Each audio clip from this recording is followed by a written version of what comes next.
Hi guys, happy Monday. I'm actually here in my garden and it reminded me about the concept of sowing and reaping. A while back, everything was completely dry, but the rains fell and all the trees just came back to life. And this concept is important to remember in our daily lives that sometimes we work hard, we plant seeds, but the ground looks bare, like nothing is happening, or you are actually wasting your time.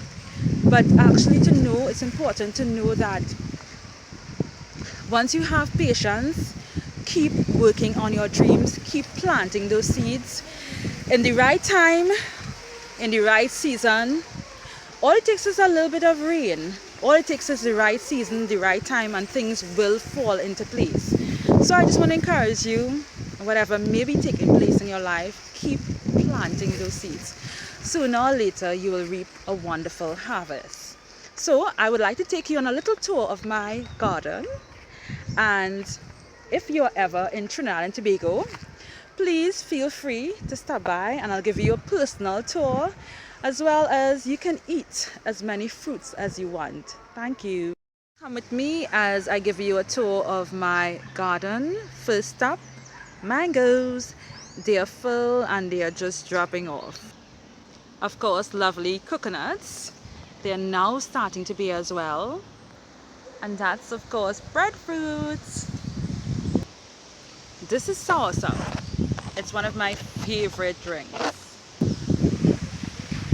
And you can just see everything looks so green and just so full of life. But just it wasn't like this a week back. And then there is Palm City and plums. The plums are now starting to shoot out, so they are quite small. Also cashew, the cashew tree is bearing. So that lovely cashew nut, tasty cashew nut comes from this tree. It's actually, there's a fruit that grows, but it hasn't started to grow yet. So this is a nut. When it's dry, we actually roast it. And I'm going to show you my pineapple fields. Sweet, exotic pineapples. So they actually started bearing too as well. And we just have a whole field of pineapples. We are just passing some cassava and some other plants on our way. And I'm going to show you pumpkin. I have some pumpkins coming up really nicely here. Pumpkins, I hope you can see them. Right. Little tomatoes and like another pumpkin here as well. And then there's the watermelon. There's the watermelon too as well. Hope you can see those. They are now starting to come up.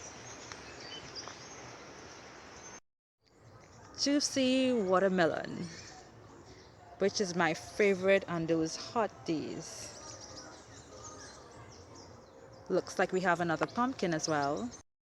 This here is one of my favorite mangoes. It can go really, really, really huge. It's what we call down here a mix between Julie and 10-pound. Indeed, very delicious when it gets ripe. And this here is sugarcane. Sweet sugarcane. This is the lime tree. And there are actually two little limes on the lime tree. Even the flowers are coming up so nicely. Just see the wonderful rich colors. Then there is the cocoa tree. It's actually started bearing, so there's about 2 little cocos. And that is where chocolate comes from. The cherries are coming up really, really nicely. They're just beautiful. Love cherries. That here is a cherry tree in Trinidad and Tobago. And we are looking at a châtaigne tree. It's now bearing, and this makes pretty good curry as well as boiled. Of course, bananas. You can't come to the Caribbean without some bananas. This here is an avocado tree, but it hasn't started bearing as I love avocados. And then there's tasty chenet. The birds are having a field day. Not sure if you're hearing them chirping away loudly. And of course, there is pawpaw. Mind, the sun is a little bit hot, so I hope you're getting to see it. And yes, moko. This is one of my favorites. It's not bananas, but it's a family of the bananas. Thank you for taking that tour of my garden and hope to be seeing you soon. Bye.